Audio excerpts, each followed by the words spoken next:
আমরা এই মুহূর্তে কোপা ধানের জমিতে স্প্রে করলাম, সর্বোচ্চ 5 মিনিট হয়নি অবশ্য, খালি লাইনটা শুধু শেষ হয়ে গেছে।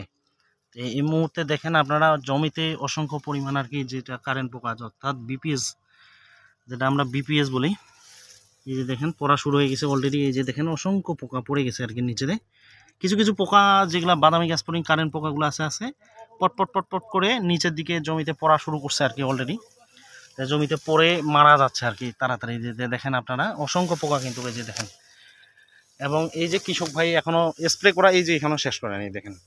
তো পাইথনের অনুরূপেই আরও বেশি কাজ আমরা অবশ্যই ফলাফল দেখতেছি আর কি। এই যে দেখেন এই যে দেখেন এগুলা অসংখ্য পোকা কিন্তু বাদামি গাছ পরিং এই যে জমিতে পড়ে গেছে আর কি অলরেডি। এই যে দেখেন, এবং কি যেগুলো এখনো গাছের মধ্যে আছে অবশ্য উড়াউড়ি শুরু করে দিয়েছে এবং নিচের দিকে পড়াও শুরু করছে আর কি অলরেডি দেখেন। এই যে দেখেন, তো যাক অসংখ্য ধন্যবাদ, রেজাল্ট ভালো আসবে ইনশাল্লাহ।